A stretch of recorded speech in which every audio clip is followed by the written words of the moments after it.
Hey, what's good, y'all? We back in the cut with some One Piece talk. So, last chapter, we saw that the Reverie backstory taking place. We're seeing what happened with Sabo and the Revolutionary Army. We realized that Karasu is actually a Soot-Soot fruit user. So, them birds or them crows that we saw Sabo riding on in Dressrosa, actually Soot, not a Zoan crow fruit. So, pretty creative on Oda's part. I like that. He low-key has like Crocodile's fruit in terms of like the quality of what Soot is, but it's just like a cooler version. So I don't know, either way, if it's Logi or Paramecia, it's still a pretty fire fruit.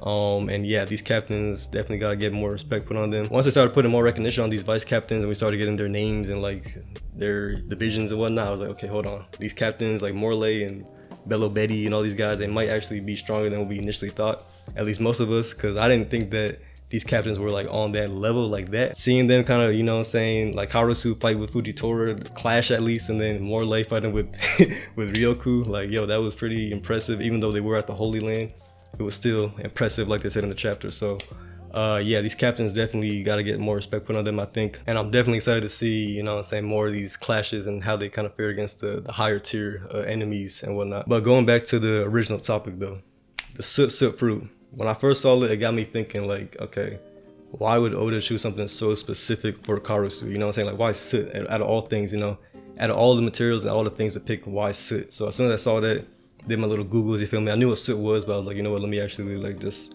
to confirm, you know what I'm saying? So then I went to images and then I saw, you know what I'm saying, Soot and how it looked like and whatnot. And then one of the first images that popped up was of this construction worker and he had Soot all over his face.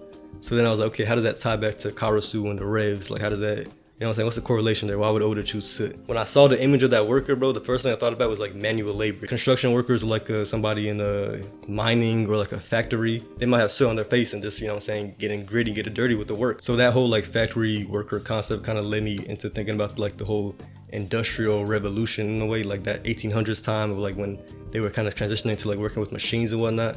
I started thinking about that and I was like, okay, hold on now. The whole theme of the Revolutionary Army, I think, is based around that whole industrial revolution, manual labor kind of, you know what I'm saying, style. Even if you look at Sabo, his whole fit is like, he got the top hat, the coat, like he looks like he's from that time. Like his whole fashion is based on like that 1800s kind of vibe. Even his weapon, he uses a pipe.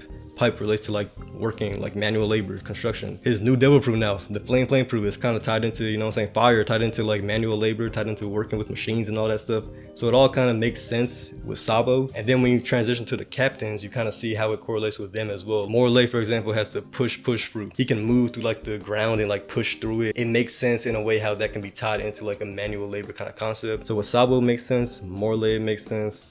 Lindbergh has like this whole steam engine jetpack kind of thing, so that kind of ties into the whole machinery aspect of the industrial revolution. And they all have like that same kind of Sabo fashion sense too, with like the top hat and like the whole coats and whatnot. And I never really wondered like why Oda chose that kind of design, but then when I started thinking about like this whole theme, that's when it started to make sense. Even Bello Betty confirmed it for me, because her fruit is the pump fruit, and she's able to kind of like, you know, instill that resolve and like inspire the people with her fruit.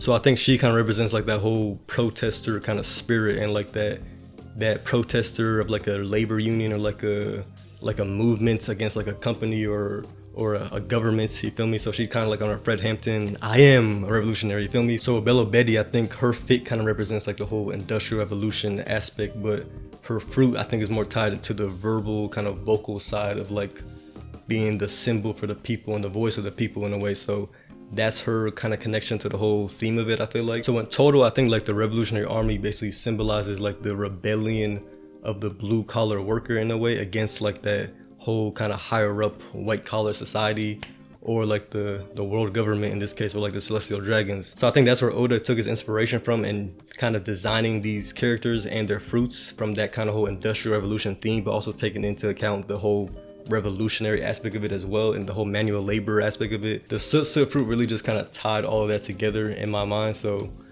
I think that's the theme around the Revs, the whole kind of industrial aspect of it, and it makes sense too, the whole industrial revolution, revolutionary army. You feel me? I like what Oda did right there. I think I'm kind of like 95% sure that's what he was kind of aiming for. So Yeah, I think in general, Oda likes to have these groups in One Piece kind of represent like a whole theme as well. Even with Big Mom and her crew, they have like this whole sweet theme, or like the Kaido and his crew, they're kind of all beasts and Zoans. I think with the Revolutionary Army, it's that industrial evolution, manual, blue collar worker kind of theme to them. So it makes sense to me, man. Karasu's fruit is fire though. Even like imagining him and Sabo kind of like fighting together, that would be fire, you feel me? Because the flame and then the soot. Because I think soot is kind of flammable too. So if you put that with the flame too, crazy explosions, you feel me?